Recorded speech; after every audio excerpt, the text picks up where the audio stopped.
सबको जय यीशु की। फिर एक बार प्रार्थना भवन टीवी के माध्यम से ईश्वर को वचन को सुनने के लिए मैं आप सबों का स्वागत करता हूं। आइए हम सभी ईश्वर का वचन सुने और जितना हम वचन सुनते जाएंगे उतना हमें आनंद आएगा, खुशियां प्राप्त होंगी। बहुत कुछ इन वचनों में है, जो ताकत, जो शक्ति, जो जीवन इन वचनों में है, इसकी हम कोई तुलना नहीं कर सकते हैं, इसको तोल नहीं सकते हैं। इतना कुछ है, इसलिए बड़े गंभीरता से हम वचन सुने। उस प्रभु ने मुझे ये कृपा दी है, एक संदर्भ दिया है। मैं एक छोटा सा व्यक्ति उसके सामर्थ्य वचनों को लेकर आपके सम्मुख आ सकूं इस टीवी के माध्यम से, इसलिए उस प्रभु को धन्यवाद देता हूं, उसकी शुक्रिया अदा करता हूं, उसका जय जयकार करता हूं। वही प्रभु अपने आत्मा के द्वारा इस वक्त मेरी अगुवाई करें और जो कुछ मैं बोलूं मेरा नहीं, उसका वचन हो, वो सामर्थ्यवान वचन आप सबों को मिले, आप सबों के जीवन में प्रवेश करे और आप लोगों को आनंदित करे, आप लोगों को जीवन दे, शक्ति दे। आज के दिन में विषय है, जैसे कि पिछले कुछ दिनों से मैं इस विषय को लेकर आपके सम्मुख आया हूँ। प्रभु की प्राण पीड़ा, जो कि लूकस के द्वारा रचित सुसमाचार अध्याय 22 में लिखा है, पद संख्या 39 से आगे। और इसमें हमने इसके पहले प्रभु की आदत के बारे में आपको समझाया, यानी कि पद संख्या 39 का दूसरा भाग, भक्त नहीं शिष्य बनने की बात मैंने बताई। पद संख्या 40 में ईसा ने आदेश दिया था, प्रार्थना करो जिससे तुम परीक्षा में ना पड़ो, उस बात को समझाया मैंने। उसके बाद पद संख्या 41, यीशु घुटने टेक के प्रार्थना कर रहे थे, इस बात को समझाया। अब पद संख्या 42 में यहाँ पर लिखा है, पिता यदि तू ऐसा चाहे तो यह प्याला मुझसे हटा ले, फिर भी मेरी नहीं बल्कि तेरी ही इच्छा पूरी हो। फिर एक बार बड़े ध्यान से कान खोल के सुने, यहाँ पर लिखा है पद संख्या 42 में, पिता यदि तू ऐसा चाहे तो यह प्याला मुझसे हटा ले, फिर भी मेरी नहीं बल्कि तेरी ही इच्छा पूरी हो। यहाँ पर ध्यान दीजिए भाइयों बहनों, प्रभु यीशु मसीह प्रार्थना करने के लिए जाते हैं गेत्सेमनी बाग में। अपने आदत के अनुसार उनके शिष्य उनके साथ हो लिए और उन्होंने अपने शिष्यों से कहा, प्रार्थना करो जिससे तुम परीक्षा में ना पड़ो। और वे स्वयं पत्थर फेंकने की दूरी तक जाके घुटने टेक कर अपने पिता से यह कहते हुए प्रार्थना की। क्या कहा? पिता। उन्होंने कहा, सबसे पहले कहा पिता। पिता क्यों कहा उन्होंने? प्रार्थना एक रिश्ता है, प्रार्थना एक रिश्ता है।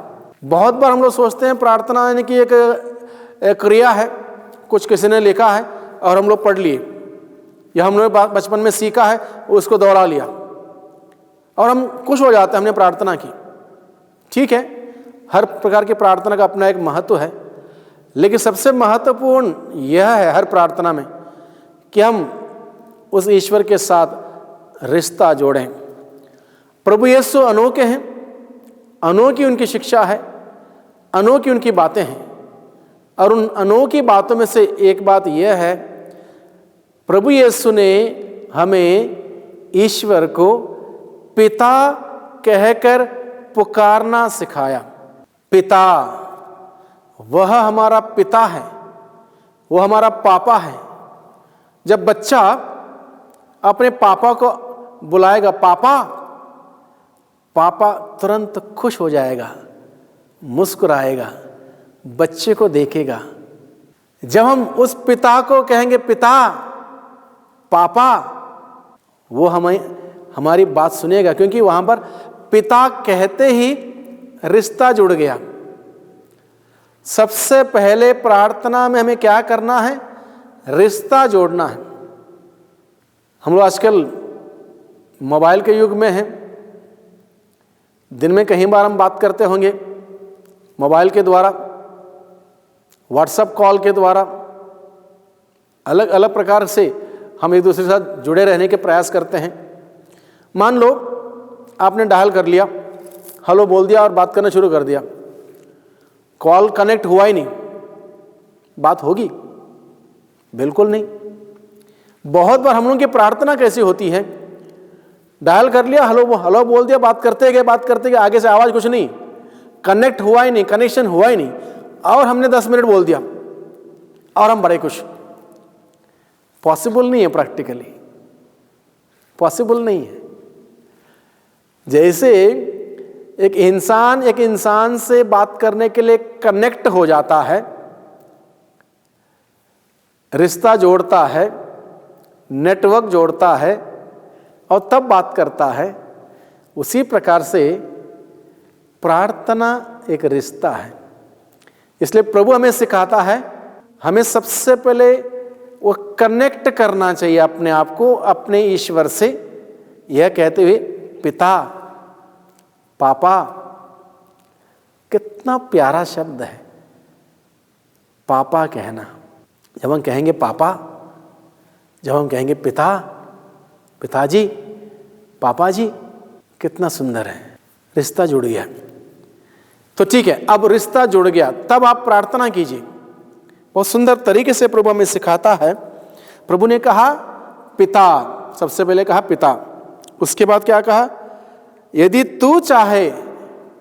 उसके बाद क्या है, प्रभु पिता कहने के बाद ये नहीं, प्रार्थना ऐसे नहीं कि प्रभु आज मेरा एग्जाम है, मुझे एग्जाम में सफल कर दो, पास कर दो, आज मेरा इंटरव्यू है, मुझे वहां पर कामयाब बना दो, आज मेरा ये काम है उसमें सफल बनाओ, आज वहां जाना है, मुझे रक्षा करो। हम ऑर्डर नहीं करें प्रार्थना में। हम प्रार्थना में यह पूछें, पापा आप क्या चाहते हैं। सोचिए इस बात को। अगर बच्चा अपने पापा से कहेगा, पापा मैं ज्यादा कुछ नहीं जानता हूं, आप मेरे लिए सब कुछ अच्छा जानते हैं, अच्छा सोचते हैं, आप बताइए क्या करना है। तो उसी प्रकार से प्रार्थना क्या है, रिश्ता जोड़ना। प्रार्थना में सबसे पहले हमने रिश्ता जोड़ा, पिता करके हमने पुकारा, पापा करके पुकारा, रिश्ता जोड़ते हुए प्रार्थना शुरू हुई। प्रार्थना का दूसरा कदम होना चाहिए, जैसे प्रभु यीशु हमें सिखाता है, यदि तू चाहे, यानी कि ईश्वर की क्या इच्छा है, इस बात को जानना। ईश्वर की इच्छा को जानना प्रार्थना है, ईश्वर की इच्छा को समझना प्रार्थना है। ये नहीं कि मेरी इच्छा प्रभु के सामने रख दी, प्रभु मैं ये चाहता हूं, वो चाहता हूं, ऐसा हो जाए, वैसा हो जाए, मेरे लिए ये हो जाए, वो मिल जाए। वो प्रार्थना नहीं होती है। हम ईश्वर के सामने, उस प्रभु के सामने आदेश देने नहीं जाते हैं, उसका आदेश सुनने जाते हैं। यदि तू चाहे, यदि आपकी मर्जी है, आप चाहते हैं, यानी कि पिता की इच्छा को पूरा करना प्रार्थना है। मत्ती के सुसमाचार अध्याय 7 प्रसंग 21 में हम पढ़ते हैं, वहां पर लिखा है, जो लोग मुझे प्रभु प्रभु कहकर पुकारते हैं, उनमें से सबके सब स्वर्ग राज्य में प्रवेश नहीं करेंगे, बल्कि जो मेरे स्वर्गीय पिता की इच्छा पूरी करता है वही स्वर्ग राज्य में प्रवेश करेगा। यानी कि केवल प्रभु प्रभु प्रभु कहकर पुकारना काफ़ी नहीं है, पर्याप्त नहीं है, बल्कि प्रभु कहकर पुकारने के साथ साथ ईश्वर की इच्छा को जानना, समझना, उस इच्छा के अनुसार जीवन व्यतीत करना बहुत ही ज़रूरी है भाइयों बहनों। इसके अतिरिक्त हम प्रार्थना नहीं कर पाएंगे। प्रार्थना यानी कि ईश्वर के साथ रिश्ता जोड़ना, ईश्वर की इच्छा को जानना, उस इच्छा के अनुसार जीवन व्यतीत करना, वह है असली प्रार्थना। Hallelujah, hallelujah, hallelujah. आगे प्रभु क्या कहता है, यदि तू चाहे तो यह प्याला मुझसे हटा ले, फिर भी मेरी नहीं बल्कि तेरी इच्छा पूरी हो। और प्रभु बताता है, पिता मेरी इच्छा ना हो, मेरी इच्छा नहीं बल्कि आपकी इच्छा मेरे जीवन में पूरी होनी चाहिए। हर दिन, हर वक्त, हर पल यदि आपकी इच्छा पूरी हो जाएगी, तब मेरा जीवन सफल है, मेरा जीवन सार्थक है। अगर मैं हर जगह अपनी इच्छा पूरी करने जाऊंगा, मैं आपके साथ जुड़ा नहीं रहूंगा, मैं प्रार्थना नहीं कर पाऊंगा। इसलिए प्रभु यीशु ने जब अपने शिष्यों ने उनसे प्रार्थना का निवेदन किया, उस प्रार्थना में प्रभु ने हमें सिखाया, जैसे तेरे मर्जी स्वर्ग में होती है वैसे इस पृथ्वी पर हो, जैसे तेरी इच्छा स्वर्ग में पूरी होती है इस धरती पर भी हो, मेरे जीवन में तेरी इच्छा पूरी हो। यानी कि पिता की इच्छा को जानना, उसको पूरा करना, ये है प्रार्थना। बहुत सुंदर बातें प्रभु हमें सिखाता है। सबसे पहले हम प्रार्थना में सीखें रिश्ता जोड़ने के लिए, रिश्ता जोड़ने के लिए पापा पिता। कितनी सुंदर बात।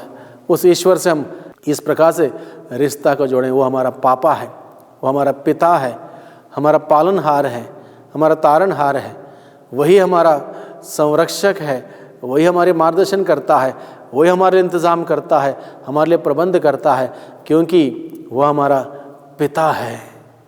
प्रभु ने हमें कितनी सुंदर बात सिखाई है। हमें मालूम नहीं कैसी प्रार्थना करनी चाहिए, प्रभु सिखाता है।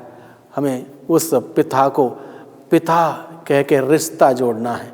एक बार रिश्ता जुड़ गया क्या आनंद आएगा। उसकी इच्छा पूरी करना कोई कठिन नहीं रहेगा, उसकी इच्छा स्वीकार करना कठिन नहीं रहेगा, उसकी इच्छा के अनुसार जीवन व्यतीत करना कठिन नहीं रहेगा। अगर हम हमेशा प्रार्थना में जाएंगे, डिमांड करते रहेंगे, तो हम एक बिजनेसमैन की तरह हो जाएंगे। प्रभु हमें प्रार्थना में बिजनेसमैन की तरह नहीं बुलाता है, बेटे के रूप में बुलाता है, बेटी के रूप में बुलाता है। इसलिए कहता है हम उस पिता के साथ रिश्ता जोड़ें, संबंध जोड़ें, पिता को पिता कह कर पुकारें। Hallelujah, hallelujah, hallelujah. यीशु की स्तुति हो, यीशु को धन्यवाद, यीशु को धन्यवाद, यीशु की आराधना हो, यीशु की महिमा हो, यीशु की प्रशंसा हो, यीशु का जय जयकार हो, यीशु का गुणगान हो। हालेलुया। बहुत बार हम लोग क्या करते हैं प्रार्थना में, या तो हम लोग बड़े ऑफिसर बन के जाते हैं और बोलते हैं ऐसा करना प्रभु, ऐसा करना प्रभु, वो करना प्रभु, ये होना चाहिए, वो होना चाहिए, ऐसा होना चाहिए। ऑफिसर की प्रार्थना। कई बार हम लोग भिखारी बन के जाते हैं, हमें वो दे दे, हमें ये दे दे, हमें वो दे दे। भिखारी बन के हम जाते हैं। ये प्रार्थना नहीं है। हमें भिखारी बन के ईश्वर के सामने नहीं जाना है, हमें ऑफिसर बन के ईश्वर के सामने नहीं जाना है। कैसे जाना है? बेटा बन के, बेटी बन के। कितनी सुंदर प्रार्थना है। इस बात को समझें। हम कोई अधिकारी नहीं है वहां जाके कहें हमको ऐसा होना चाहिए, यह होना चाहिए, ऐसा कर दो, वैसा कर दो। हम भिखारी भी नहीं हैं, हमारे लिए दे दो, वो दे दो। पिता को मालूम है बच्चों को कब क्या चीज देनी है, पिता जानता है। इसलिए मांगने से पहले वो हमें देता है। बस हम मांगना तो सीखें, मांगने का तौर तरीका तो सीखें, उसको पिता कहें दिल से, प्यार से, विश्वास से। मैं समझता अपने आप में प्रार्थना हो गई। पापा, क्या बाप नहीं जानता, माँ नहीं जानती बच्चे को क्या जरूरत है? जब बच्चा आवाज देता है माँ समझ लेती है इसको भूख लगी है, बाप समझ लेता है। छोटा बच्चा जो अभी अभी बोलना सीखा हो, बहुत लंबी लंबी बात बोल नहीं सकता, वो एक शब्द बोलता है, दो शब्द बोलता है, जिस ढंग से बोलता है माँ बाप समझ जाते हैं। पापा, इतना ही, और माता पिता समझ जाते हैं। क्या स्वर्गीय पिता नहीं समझता हमारी भाषा? बस हम उसको पुकारें, पिता कह के पुकारें, वो रिश्ता जोड़ें, वो संबंध जोड़ें। हम भिखारी बन के ना जाएं, अधिकारी बन के ना जाएं, ऑफिसर बन के ना जाएं, आदेश ना दें, उसका हुक्म सुने। आपकी क्या इच्छा है, आप क्या चाहते हैं? अगर आप चाहें ऐसा हो मेरे जिंदगी में, मैं तैयार हूं। आप नहीं चाहें, जैसे आपकी मर्जी वैसे हो। मैं तो ये चाहता था, लेकिन मेरी मर्जी नहीं, आपकी मर्जी मेरे जीवन में हो, आपकी इच्छा मेरे जीवन में पूरी हो। यह है प्रार्थना, पिता की इच्छा को पूरी करना। तो भाइयों बहनों, बहुत सुंदर संदेश हम सबों को मिला है आज के दिन में। प्रभु ने हमें सिखाया प्रार्थना करने का तरीका, रिश्ता जोड़ते हुए, उस पिता की इच्छा को जानते हुए, पिता की इच्छा को मानते हुए, उसके अनुसार जीवन व्यतीत करते हुए, एक बेटे के रूप में, एक बेटी के रूप में उस रिश्ते को आगे बढ़ाने के लिए प्रभु हमें सिखाता है। ये सुंदर प्रार्थना को हम लोग हर दिन बोलते हैं। हे हमारी पिता की प्रार्थना को जो प्रभु ने हमें सिखाई है, अर्थपूर्ण तरीके से हम बोलें, अर्थपूर्ण तरीके से प्रार्थना करें। हे हमारे पिता, तू जो स्वर्ग में है, कितनी सुंदर प्रार्थना है। तेरा राज्य आवे, तेरी इच्छा जैसे स्वर्ग में है वैसे पृथ्वी पर भी पूरी हो। हमारा प्रतिदिन का आहार आज हमें दे, हमारा अपराध क्षमा कर जैसे हमने अपने अपराधियों को क्षमा किया है। कितनी सुंदर बात है, कितनी सुंदर प्रार्थना है।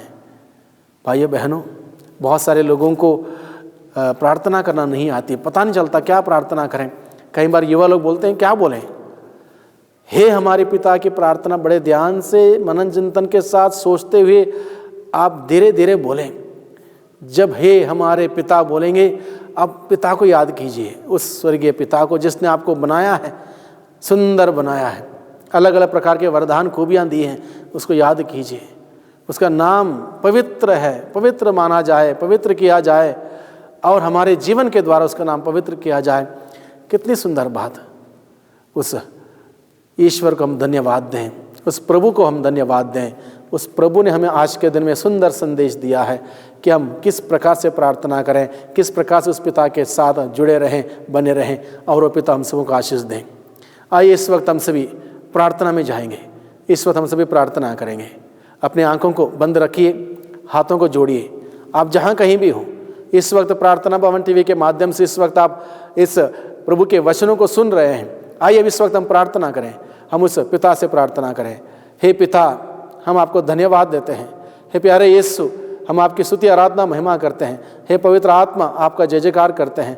हे प्यारे प्रभु यीशु, आपने हमें सिखाया है किस प्रकार से प्रार्थना करनी चाहिए। हम नहीं जानते हैं, हम नहीं जानते थे प्रार्थना कैसे करनी चाहिए, कैसे प्रार्थना होनी चाहिए। हम अपने ही तौर तरीके से प्रार्थना करते थे। कई बार हम लोग भिखारी बन के हम प्रार्थना में जाते थे, कई बार हम लोग अधिकारी बन के प्रार्थना में जाते थे। हमें पता नहीं था कैसे प्रार्थना करनी थी। आज के दिन में प्यारे प्रभु जी, आपने हम सबों को सिखाया है प्रार्थना में यह ज़रूरी है कि हम ईश्वर के साथ सबसे पहले अपना रिश्ता जोड़ें, पिता को पिता कह के पुकारें। पिता स्वयं हमारी ज़रूरतों को जान लेता है और इस पिता के सामने उनकी इच्छा को जानने का प्रयास करें। इस प्रकार से प्रभु आपने हमें सिखाया है पिता की इच्छा को पूरी करना ही प्रार्थना है। उस इच्छा को, पिता की इच्छा को स्वीकार करते हुए उसके अनुसार जीवन बिताने की शक्ति, सामर्थ्य हम सबों को प्रदान कीजिए।